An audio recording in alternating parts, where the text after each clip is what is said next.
Good morning, class. My name is Ms. Weeks, and today we are going to be looking at the book, The Good Egg. We're going to be doing this in an interactive reading style. In my class is going to be set up to where they're on the carpet in a horseshoe shape.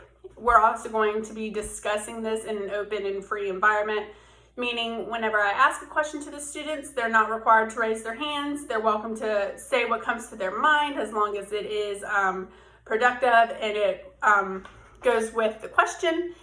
This is kind of how I plan my environment in my classroom to be very open and free, and the students get excited to say what's on their mind instead of having to sit and wait. I want them to be able to yell it if they want because they're excited. That's just kind of how I would personally run my classroom. So that's how we're going to do it in this simulation as well. Right now I don't have a classroom and I don't have students with me, so I will ask the questions and then I will just say what I assume the students would say to me, just as a background real quick, and let's go ahead and get started. Class, today we're going to be reading The Good Egg, written by Jory John and Pete Oswald. Class, before we begin reading this book, let's take a look at the cover. Can anybody tell me what is on the cover page? Right, there is an egg, okay, and this egg does have glasses, and there is an egg carton, and there is jam back here, and then there is a banana. And class, from these things that we see on the cover page, what can we decipher? What can we decide the setting is at? Yep, it is going to be at a grocery store from what we could tell, or maybe even a refrigerator. We're not really sure just yet, and we'll find that out more when we start reading. And class, what do you think The Good Egg is going to be about? The Good Egg could potentially be about the egg being really nice and polite. That's a good guess. Or the book could be about a grocery store, or even the inside of a refrigerator. There could be a party with the good egg. There could be some discernment between the egg having to make a decision between a right and wrong. So those are all really good answers for those two questions, class. So let's go ahead and get started with reading. The Good Egg by Jory John and Pete Oswald. Oh, hello. I was just rescuing this cat. Know why? Because I'm a good egg. A very good egg. It's true. I do all kinds of good things, like I'll carry your groceries. I'll water your plants. I'll change your tires. I'll paint your house. If you need any help whatsoever, I'm your egg. I've always been a good egg. It's been this way from the start, even in my earliest days, back at the grocery store. So class, right here, we can go ahead and answer one of our questions from the very beginning. This is actually going to take place in the grocery store. There were a dozen of us living together under one recycled roof. There was Meg and Peg, and Greg and Clegg, and Shell and Shelly, and Sheldon and Shelby, and Egbert and Frank, and other Frank. Now class, real quick before we even begin reading this page, what kind of behavior do you see that's going on in these pictures? We see that there's like a pillow fight almost. They're not nice, and this is a really sugary cereal. I bet mom and dad probably wouldn't want them to eat that all the time. And then it looks like they're arguing or they're fighting. All of this really ugly, nasty behavior. So what kind of behavior do you see in this picture? Okay, you're right, bad behavior. I don't see any kind of good behavior in this picture. Maybe they're upset. That's a good behavior. Like maybe they're just not getting their way, or maybe their feelings are hurt. Right, exactly. So those are some really good behaviors to point out on this page before we even read it.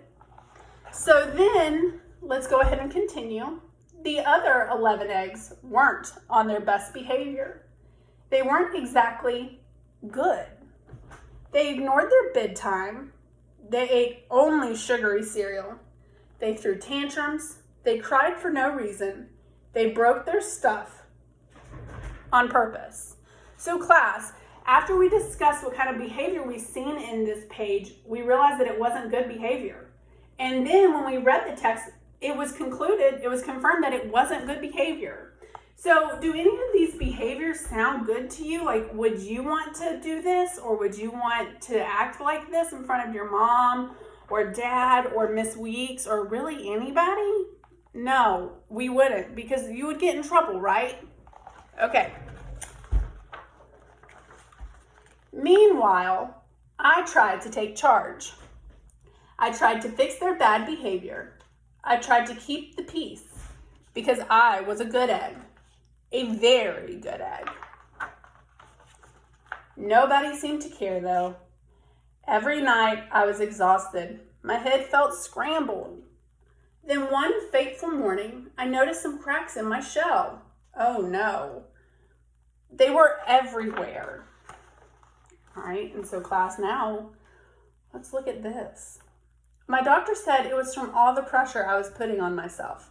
The pressure of making sure everybody was as good as me. Class, when you put pressure on an egg, the egg that you get from your chickens or from a grocery store, what happens when you put too much pressure on your egg? It cracks. So this is what we're seeing right here. We're seeing that the good egg has put too much pressure on himself to make everybody good, that it's starting to crack. And what happens when an egg cracks? The yolk comes out. I was cracking up, literally. Something had to change. I had enough. I told Meg and Peg and Greg and Clegg and Shell and Shelly and Sheldon and Shelby and Egbert and Frank and other Frank that I was leaving. I can't be the only good egg in a bad carton, I said. Blah, blah, blah, they replied. I left that night. Class, how do you think this made the egg feel when his friends said blah, blah, blah to him and then he had to leave? It didn't make him feel good. It probably made him feel sad, not wanted, really upset. Those are all perfect examples. But my question is, how would you have felt had you been in this situation? You probably would have felt the exact same way. You would have been sad. You would have been really mad that they made you feel like that. You would have been upset. And these are all things that we don't really want to make our friends feel like, right? I had wandered from town to town. The hours became days. The days became weeks. I lost track of time. I was alone. Out there on the road, under the stars, I really tried to focus on myself and what I needed. I took walks, I read books, I floated in the river, I wrote in my journal. I found simple moments to be quiet. I breathed in, I breathed out, I even started painting. For once, I found time for me. And guess what? Little by little, the cracks in my shell started to heal, and my head no longer felt scrambled. I started to feel like myself again.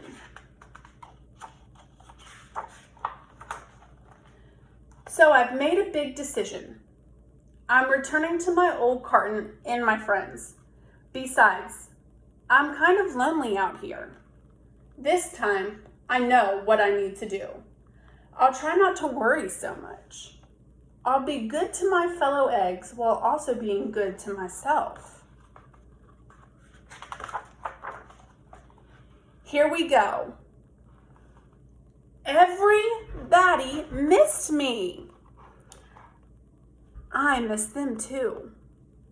Hello, Meg. Howdy, Peg. Hey, Greg. Greetings, Clegg. What's up, Shell? Aloha, Shelly.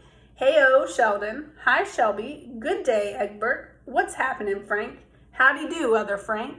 And guys, this sign says, welcome home.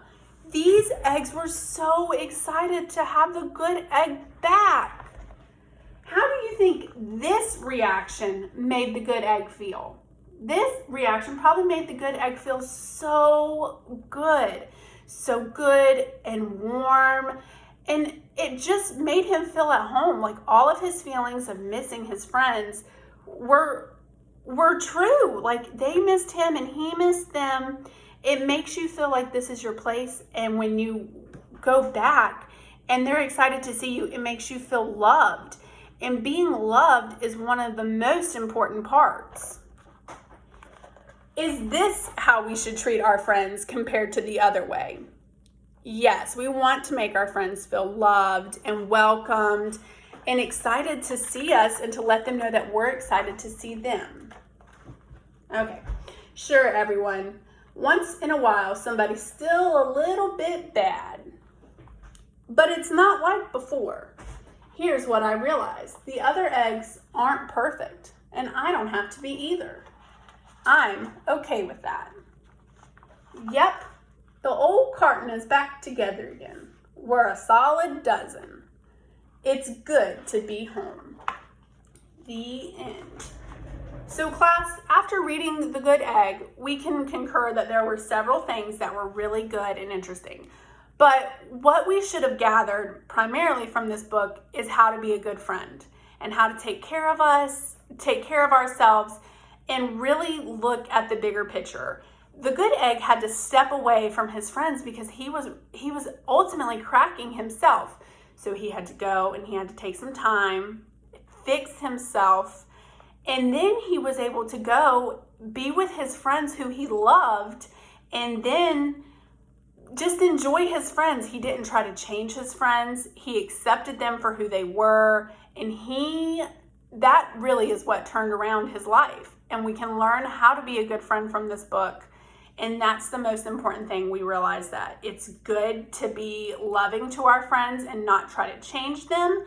And it's also really important to keep an open mind with our friends, but also to recognize when we're trying to change somebody else, it could actually have an impact on ourselves and not a good impact. So these are some things that we really want to keep in our mind and remember as we go through our text. So class, at this point, we're gonna go ahead and we're gonna get up and we're gonna go back to our seats, and there are 4 note cards, and we're going to sit down and we're going to write 4 things that makes a good friend good. You can refer to the good egg, what the good egg did to be a good friend, or you can think of your friend and write down 4 things that make him a really good friend, why you love him, and why you cherish his friendship.